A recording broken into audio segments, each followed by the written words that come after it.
It's that time of year again, open enrollment for health insurance. Many of the options may feel expensive or confusing. The wrong choice can lead to dramatically overspending in terms of your health insurance.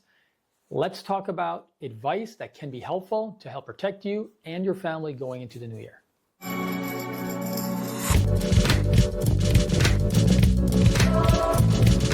Hello, this is Dr. Siddharth Amber from Chicago Arthritis and Regenerative Medicine.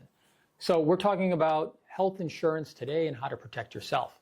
I happen to own my practice, and so every single year, we're looking at what are the health insurance options that we're providing for the employees of the practice and for myself and my family. Been doing that for the last 17 years. Things are getting harder and harder. I think people are hearing about this, that the cost of health insurance going into this new year is ridiculously more expensive. From the low end, I'm seeing and hearing that employer-sponsored health plans are 10 to 20% higher. I'm hearing that ACA and marketplace plans may be from 20 to 75% higher per monthly premiums. These numbers are crazy and absolutely ridiculous. We need to talk about how we can protect ourselves. Reality is there's so many reasons for this. You'll hear, depending on the stakeholder, depending on the person, you'll hear that these reasons are multifold. You'll hear that it's because Americans, we eat and live very unhealthy. That's why our cost of care is so high. You'll hear that medication costs, pharma costs are so much higher here than they are other parts of the country. You'll hear about health insurance gouging all of us. That's certainly true. You'll hear that there's political problems. And if they don't fund the ACA subsidies, that can lead to higher costs. You'll hear so many different reasons. And the reality is that they're all, to some degree, correct. What we need to focus on is how do we protect ourselves as individuals and families. And I'm going to give some suggestions on how to do that. Not all of these will apply to everyone, but one or more will apply to everyone. The reality is most of our country receives their health insurance through employer-based plans. In most cases, your option is really just the one plan that your employer gives. I can tell you my own business, the way that we do it is we literally will give employees a few different options. There'll be an HMO plan option, there'll be 2 different PPO options, and now we're also even offering a high deductible with an HSA plan because people have different needs and ways that they need to protect themselves. So, what I need for maybe my family might be different than someone who is single or someone who's older, someone who's younger. And I think having options is good. But even if you don't necessarily have those options, we'll talk about ways that you can protect yourself. Number 1, pick a plan that actually fits your medical needs. Don't just choose based on premium alone. So think about what are the healthcare needs that you, and if your family is part of your health insurance as well, what is your overall family kind of health costs as well. Think about your doctor visits, your specialist visits, medications, testing, just all your regular expected costs. After that, then also consider you may have some variable unexpected costs. If you're relatively young and healthy, you may be okay with a higher deductible plan where you're still covered for emerging costs, but maybe you don't need all the bells and whistles to cover every single cost up front because you're not using your health care that often. On the other hand, maybe you're older, maybe you've got other medical issues, maybe you've got family that has other medical issues that you need to help out with as well, in which case you probably would be better fit to be paying a little bit more upfront with your health insurance premiums if it's covering more of your total costs. So think about the total kind of cost that you have if you have a choice when it comes to your health insurance. Number 2, do not be penny wise and pound foolish. The cheapest premium isn't necessarily the cheapest plan for you. Look, I've been looking at health insurance options for my own employees and my own families for the last 17 years. And I can tell you that however you chop it up, if you're paying less upfront, you're going to have either a higher copay, co-insurance, or deductible. The health insurance companies are on top of these details. They know the exact penny, and you're not going to find an angle where you can necessarily just save money based on what you're paying up front. If you're paying less up front, you're going to be paying more on the back end. all right? And so depending on what your needs are, you may be better off spending a little bit more upfront. So I think this is most applicable to our older patients over 65 who are eligible for Medicare. So Medicare patients can go one of two different ways. The traditional Medicare way is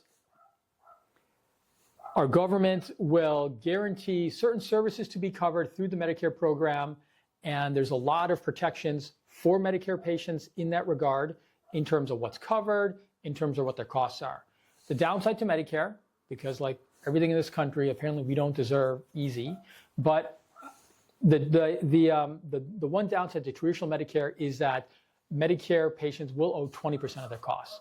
So the workaround to that is that Medicare patients get a supplement health insurance to cover those other 20% of the costs. There is a charge to that monthly for that premium. For most Medicare patients, that's worth it, because then they're not having to pay that extra 20%.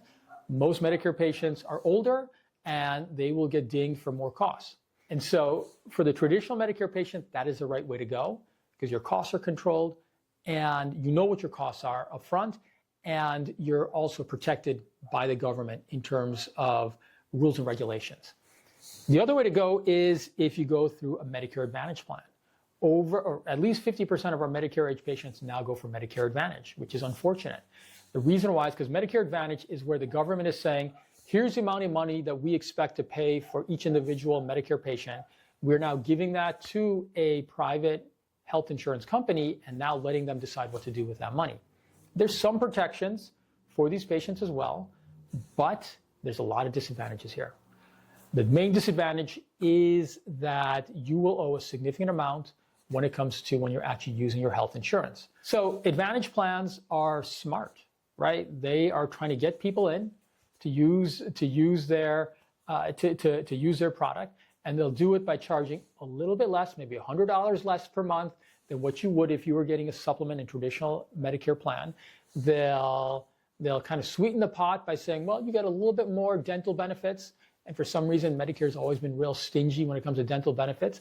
And they'll maybe give you a little discount or maybe even free gym membership as well. All this sounds good. So what's the problem with that? The problem is that the Advantage plans will typically end up requiring users or patients to pay a larger percent when they're actually using their health benefits. So it could be 20%, it could be 30%. Of every time you're seeing the doctor, every time you're getting medications, every time you're getting surgery, every time you're getting testing. And that really adds up. The problem is that by being penny wise, pound foolish, what I have seen is that for a lot of these folks, elderly folks that have more medical needs, that have more medical risk for problems and hospitalizations and high expenses, is that they end up having to make difficult decisions where they are cutting down on the medications that they're taking, cutting down on the essential care that they need because they cannot afford that 20 to 30%. So please do not be penny wise, pound foolish. Keep in mind that the number one reason for bankruptcy, personal bankruptcy in America, is medical and healthcare debt. Do not be penny wise, pound foolish, especially if you're a Medicare age patient. Understand your costs, try to avoid the Advantage plans, get your traditional Medicare. If you're not a Medicare patient, again, understand all the other costs that can come with your care if you're at higher risk. Number 3, make sure your doctors are in network.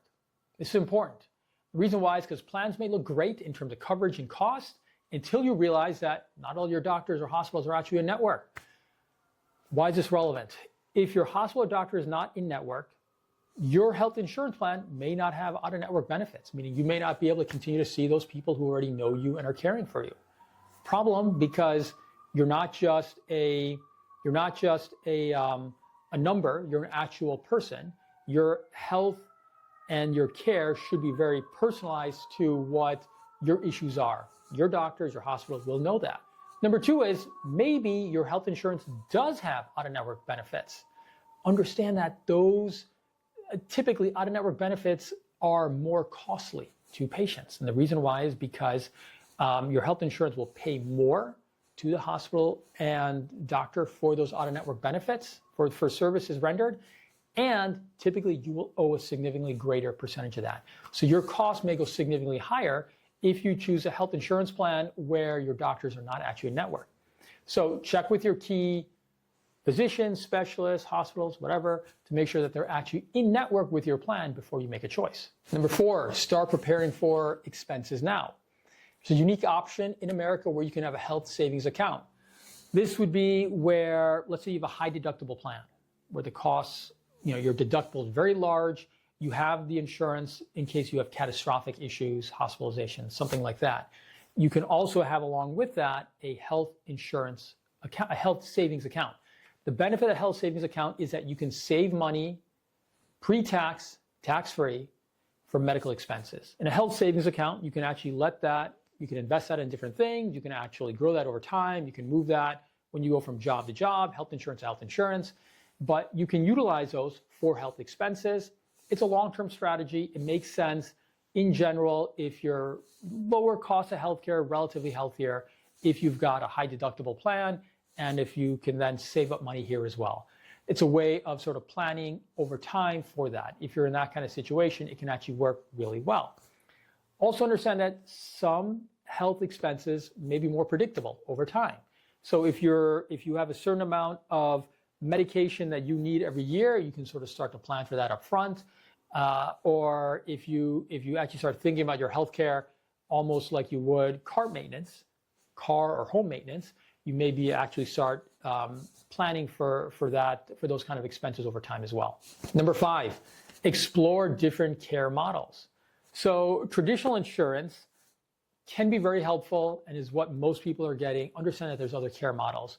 There's things like direct primary care, where instead of paying for your healthcare with your primary care doctor through your health insurance, you may be paying your doctor directly, either through per service, per use, a la carte, so to speak, or through membership care.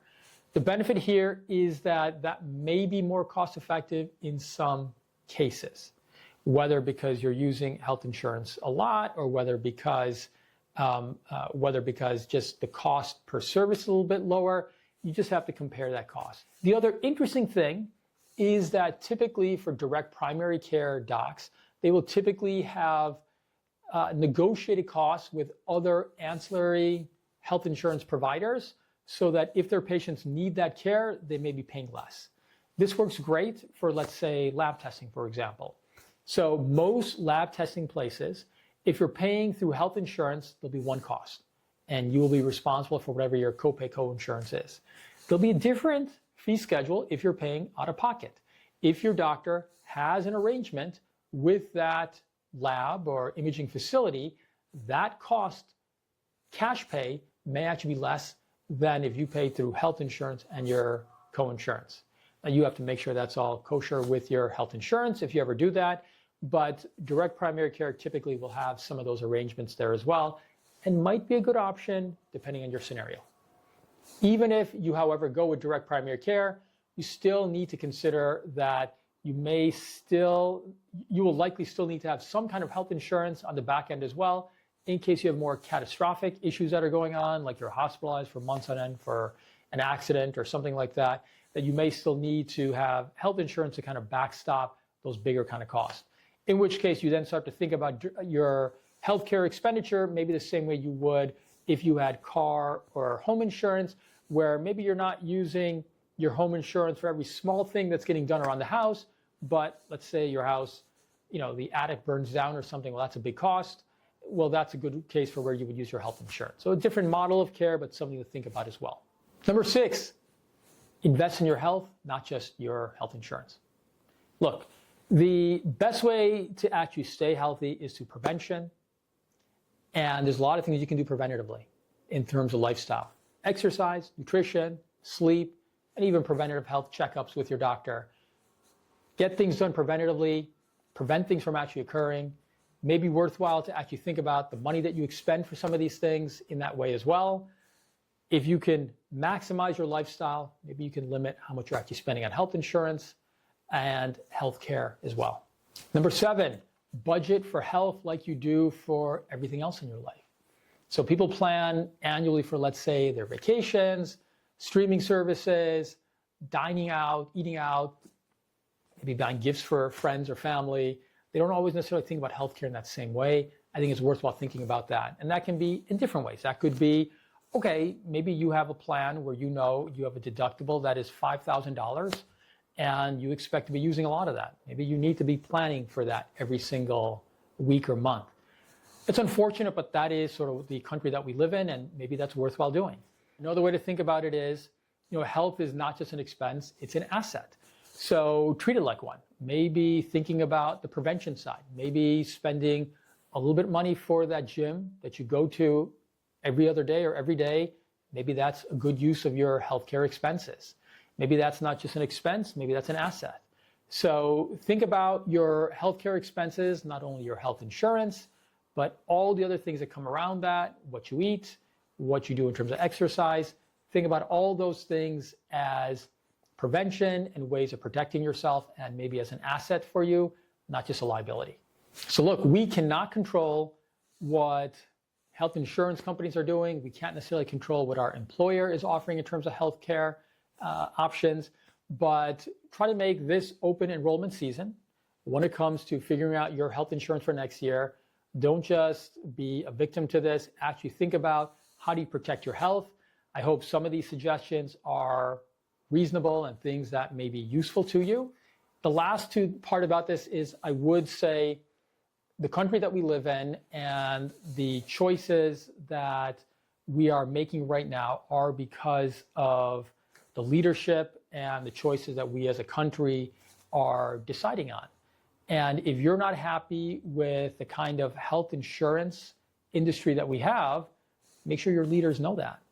And consider voting for leaders that are looking to do better, not just in words, but are actually committed to doing things to make things better. And maybe move away from leadership or politicians that are funded through health insurers and pharma, and maybe look for leaders that actually have your interests at stake. Because in the end, the country that we live in is in large part determined based on the people that we vote into office, who decide how we run this country and what is fair and how we're protected. Thank you for your time. I hope this was helpful. If you have any other questions, please contact us via our website, chicagoarthritis.com, or any of our social media sites. In addition, if you found this helpful, please like, subscribe, let us know as well. Until we connect again, have a good day and live well.